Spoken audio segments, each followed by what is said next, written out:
Hi, welcome back to my channel. It is Labor Day weekend right now, and I am actually super excited because this is the point in the year where in my brain it is now officially fall. I am done with summertime. I am done with the heat. It has been so unbelievably hot in Cleveland this summer, and it's just been driving me fucking crazy. I generally don't like hot weather. I do not thrive under those conditions, and now that it is Labor Day weekend, it's at the point in the year where my brain has just switched into it is now fall mode, and I will manifest it into existence if it's the last thing that I do. So I proceed to wear things like this and not give any attention to how hot it actually is outside. So if you see me around Cleveland just like looking like I'm about to die from heat exhaustion, mind your business, because I'm manifesting out here, okay? I fully intended to not make a video about this, but somewhere in the last 24 hours I decided it might be a good idea. Today we're going to be looking at the Andor television series trailers set in the Star Wars universe that are scheduled to release on Disney Plus in the next couple weeks. I believe September 21st.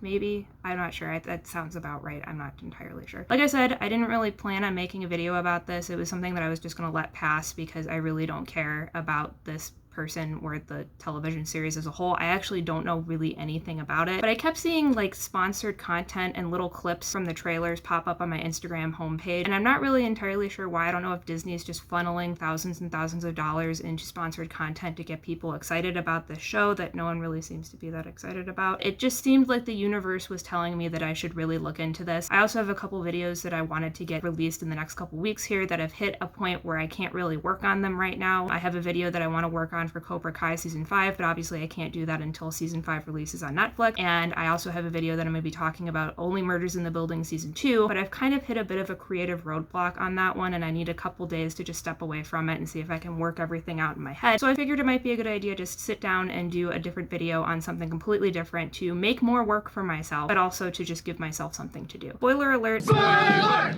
Spoiler! If you have not seen anything about the Andor television series and you do not want to know anything, or spoiler alert if you have not seen the movie Rogue One. So without further ado, let's get started. Before we talk about the trailers and before we get into that, I think it's only fair to talk a little bit about Rogue One as a film, because this is the only film that we've seen Cassian Andor as a character featured in. I'm pretty sure I haven't seen him or even heard him referenced in anything else, including the television shows. I know that he's in a lot of the comic books and expanded universe stuff, but like I said many times on my channel, if it's not film canon, I do not fucking care. So in order to get any information about what we can expect from this trailer, it's important to talk a little bit about Rogue One. And I'm guessing if you're not a super invested Star Wars fan, or you just haven't seen Rogue One since 2016 when it was released, you might not even know who the hell Cassian Andor is or remember anything about him. Cassian Andor was one of the prominent figures in Rogue One, and if you're trying to remember what the hell Rogue One was about, I watched all 2 hours and 20 minutes of it in preparation for this video. After watching this film and paying particular attention to Cassian Andor as a character so I could kind of get some information and insight on what we can expect from these trailers, I have come to the conclusion that I do not have the highest of hopes for this show, and I don't know why they made Cassian Andor a main character in a series. Rogue One essentially tells the story of the couple days that lead up to the beginning of A New Hope. If you recall from A New Hope, the entire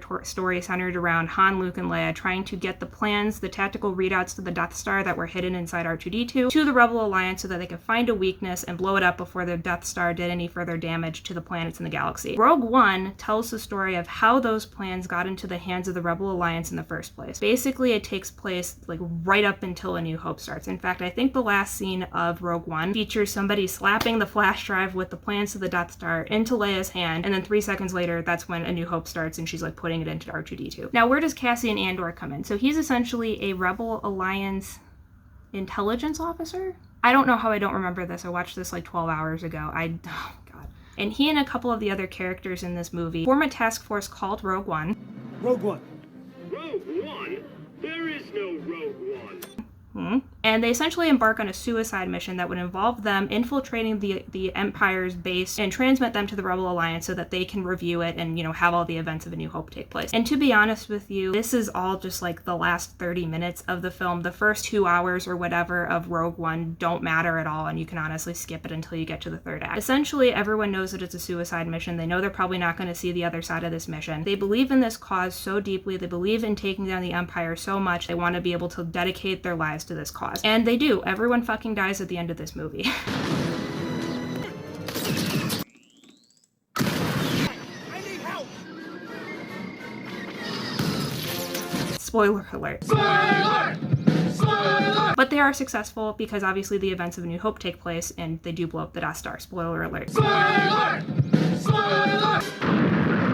Rogue One is definitely not the worst movie I've ever seen, and it's definitely not the worst movie in the Star Wars franchise. It is interesting in certain ways. I don't mind the idea of having a film that relates to something that we've already seen, but from a vastly different vantage point. A lot of ways the concept of Rogue One could have been great. In fact, it almost was great. You know, a lot of the Star Wars films focus on the Skywalkers and the Force and the space wizard magic that we see so much of, and anybody who doesn't have a lightsaber essentially doesn't matter. It's hard to sometimes remember that, you know, this whole conflict isn't just a petty family drama with the Skywalkers between father and son. This is actually a galactic war that has massive consequences, even if you're not somebody with special powers. I like the fact that Rogue One tries to show us that by showing these people that don't necessarily have anything spectacular about them other than their desire to bring peace and democracy back and take down the Empire and risk their lives to do that. I also like the fact that this film just like unceremoniously kills people off without any sort of warning or build up or climax. You think about how many times people have died in this franchise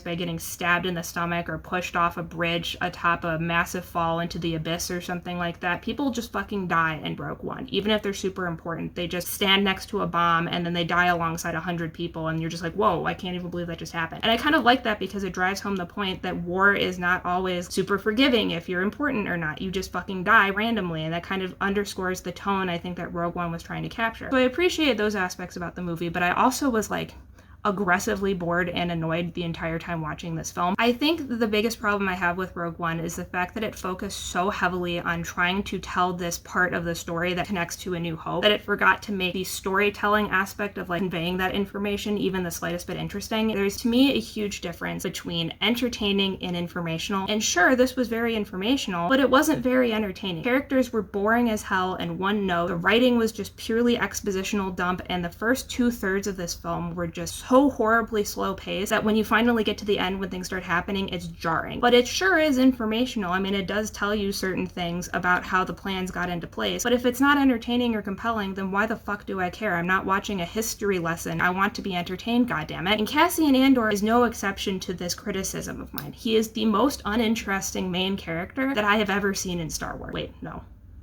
Jabba ruled with fear. I intend to rule with respect. I feel like Boba Fett was probably worse, but he's pretty far up there. He is so void of any interest. They mentioned in one scene that he had his family taken away from him or something was taken away from him because of the Empire, and that's all we get for his motivation for anything. We just see him as this like emotionless, sterile leader who doesn't really have any humor or interesting qualities about him. And I'm not saying that I want people to be like quippy and lighthearted and funny like the Marvel movies or whatever. I understand that this is a genre that they're trying to go for, but there's nothing to like give us a reason to care about this character. I know literally nothing about this character other than something in the past happened to him that made him dislike the Empire for some reason. So the fact that they're making a television show about this man is kind of crazy to me. I know I've said a lot about Boba Fett and Obi-Wan and all of the upcoming television shows in the Star Wars franchise. I know I've said more than my fair share about all of these things, but I at least understand the decision in those cases for why those shows were made. I know that they weren't maybe the best storytelling decisions, but I understand from a marketing / money making decision, because at least those are like iconic characters. They're memorable characters. They're characters that people will recognize just from name alone. You know, you might just be a casual Star Wars fan, watch Disney Plus and say, oh yeah, Obi-Wan was kind of cool in the prequels. Let me check that out and see what's going on. So to have Andor have his own show, I'm just like, he's not important, he's not interesting, he's not even fucking memorable, so what are we doing? So going into this show, the only emotion I am feeling right now is just pure confusion. I have no expectations. I have no idea what's going on. I don't know what to do. So let's just fucking watch the trailers and see what we can expect, and hopefully we'll learn something about the character who's getting their own television show. So I have the trailers pulled up here. I've only seen like 4 or 5 seconds of the first teaser trailer, and then it occurred to me that I should probably watch Rogue One first because I don't remember anything about this man. And we're just going to go ahead and start with the teaser and then go from there.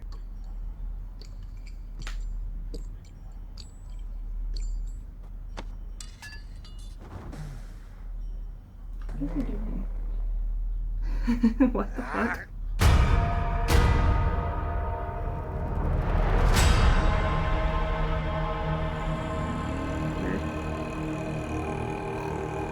That is the most aggressive throat singing that I've ever heard in my entire life. What the hell? I feel like in the television shows, they really get experimental with the music. I don't mind that because usually I love everything that Star Wars has done in terms of the score, except one notable exception. While we're paused, I kind of like already we're seeing different types of communities or planets and things like that. I don't really necessarily think I've ever seen this much yellow in Star Wars before.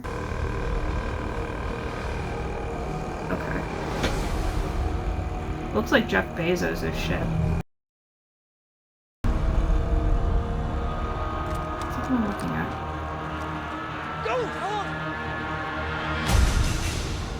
That was so loud. I feel like a lot of this trailer so far has just been throat singing and people bashing on metal.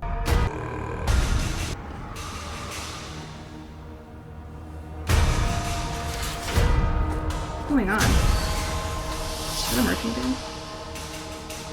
Okay. They're so proud of themselves. So fat and satisfied. Okay, I don't know why this tickles me so much, but they're drinking out of what looks like Yeti cups, like those really expensive thermoses. I feel like kind of a choice. The Empire drink coffee in the morning out of Yetis like everyone else does, one sip at a time.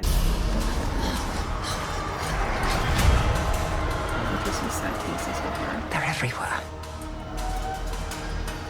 Wait a second. I'm sorry, this is like totally not important at all. Super kind of deep cut reference here. I don't know if you guys are fans of the cinematic masterpiece called Cars, which is also owned by Disney, so don't fucking tell me that this isn't an Easter egg. That car looks like whatever the name of the car that Paul Newman voiced. I think it was like the Blue Hornet or whatever the hell, but it looks like exactly like that except it's now flying. So maybe this is like crossover or something. That'd be amazing. I feel like that'd be so fun. Ideas to make Star Wars better. While we're paused here, Mon Mothma was in Rogue One. She was introduced in Return of the Jedi basically just as like a Rebel Alliance leader. She said about 3 lines or something. And then they brought her back for Rogue One because they wanted to have some sort of consistency with the leader of the Rebel Alliance. What I'm trying to figure out is I don't know if like if this is a story about how the Rebel Alliance came into existence or if it's already in existence but it hasn't really developed yet. I'm not entirely sure. Seems like she's kind of an important person. She is driving in the Blue Hornet, so I mean I'm assuming she's an important person. So I'm willing to bet she's probably like some sort of important politician and she's either going to become kind of fed up with what's going on with the Empire and decides to defect and form this Rebel Alliance, or maybe she's already doing that on the side and is just kind of getting paranoid, or maybe they're paranoid of her. But that's what it seems like so far. Let's see. Looks like a real gun. Soon enough, these days will end. There will be no rules going forward. Oh. Okay, for a second I thought that was the rainy planet where they had the clones from Attack of the Clones. Now that I'm looking at it, these are very different looking people. Body shapes, skin color, haircuts, heights, weights, everything like that. So either this is like the worst cloning ever or this is not what that is. So you know what? Never mind. Doesn't matter. Whatever that is. Metal. So this is interesting. So this is the Senate floor. It makes sense that we see that because, like I said, it seems like Mon Mothma is a politician, and we know that the Senate was dissolved officially in the beginning scenes of A New Hope, I want to say. So it makes sense if, you know, she's a politician, that there's still a lot of corruption going on, but the Senate still is in place. So I guess we're going to be seeing some of that. People are standing up.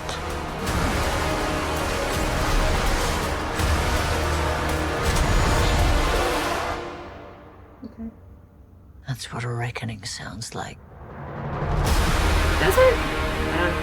Wait a second. Hold on. Okay, thank God. Okay, I thought that this was going to be, it said August 31st, but I was like, did I miss it? Oh, fuck. Okay. So overall thought, well, this is a teaser trailer. It's not really going to give us a ton of information. Actually, I don't even think we saw much of Cassian Andor other than him saying they're so proud of themselves and then seeing him like hide behind a wall and then steal a TIE fighter. I don't really even know what his role in all of this is. Is he already part of the Rebel Alliance? Is this his life before then? I'm not entirely sure. We didn't see a lot of Obi-Wan Kenobi in the teaser trailer for that show, so it's possible that they're just trying to like dangle a carrot and get us kind of interested but not fully give away what's going to happen. So far it seems like there's going to be a lot of political upheaval. Will it be interesting? I'm not sure. Let's check out the other trailer.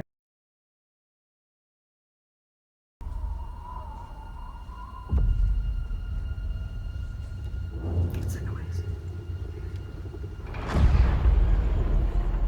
What's everyone looking at?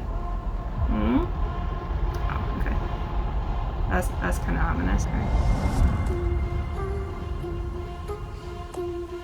to steal from the Empire? You just walk in like you belong. Pretty sure that's not how that works. I'm pretty sure if you walk into the Empire, they'll probably shoot you, so... They're so proud of themselves. Yes, they So are. fat and satisfied. Yeti cups. They can't imagine that someone like me would ever get inside their house. Okay, interesting. So this we saw from the previous trailer. There's a lot of people wearing like yellow looking tribal clothing. I didn't really know what that was at first, but it looks like this is suggesting that this is supposed to be Andor, maybe when he was a kid. So I'm willing to bet, because everyone in this franchise had parents or some sort of like tragic backstory, he had his family taken away from him, or his tribe or his planet or whatever taken away from him by the Empire, and then in an attempt to get revenge on them, maybe goes there and tries to say, hey, I want to be part of the Empire, and then they like take him in only for them to get screwed over or something, or he serves as a spy. I don't know, but seems like that's what's going to be happening. I don't imagine that he can just like walk in and then they'll just be cool with that. I feel like there's got to be more to it than that, but we'll have to see. Would ever get inside their house. Cassian Andor. Oh. The Empire is choking us so slowly. We're starting not to notice. His voice sounds like he smokes 17 packs of cigarettes a day. What I'm asking is this. Wouldn't you rather give it all to something real? Okay, so that kind of tells me that maybe he wasn't initially working with the Rebel Alliance. Maybe he was just trying to screw over the Empire on his own, or doing something to that effect.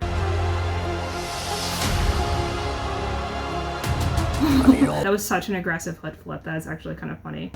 I need all the heroes I can get. For the greater good. Okay. Call it what you will. Let's call it. So Forrest Whitaker's back. Okay. So Forrest Whitaker was in Rogue One. He played Jyn Erso. He played her surrogate parent. So he was kind of like a political extremist. In Rogue One, they made it seem like he was part of the Rebel Alliance, but at some point broke away because he was a little bit too extreme for them. There's fermenting out there, son. Pockets of fermenting. You're in my net. Are you a fish? Or are you a thief? Are you a fish or a thief?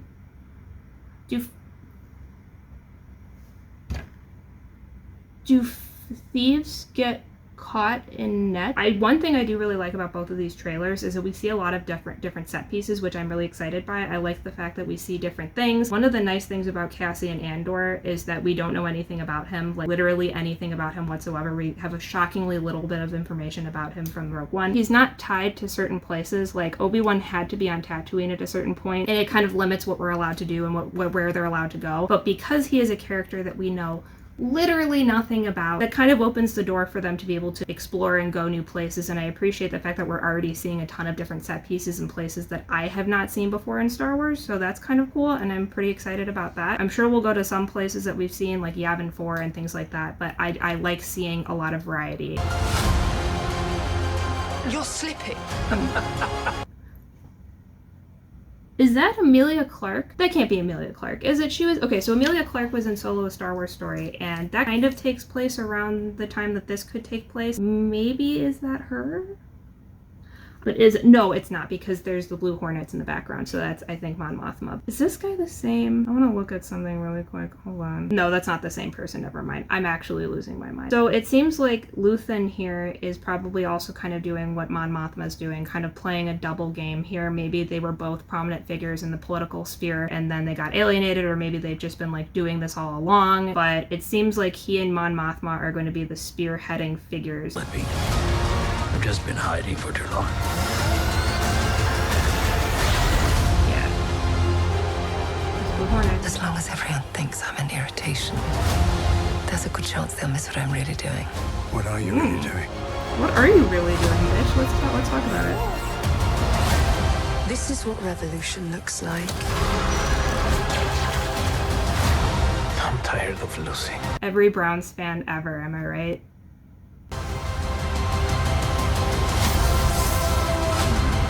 Oh, that's actually really funny. Let me pause right there. That initially, my gut reaction was that was Maz from The Force Awakens with like the eyes and the ear thing. I'm looking at it now and that's definitely not her because that looks more like an elderly man. Actually, that looks like my old boss.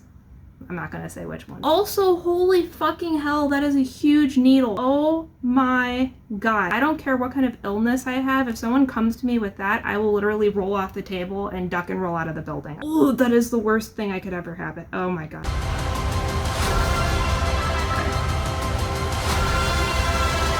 Very chaotic.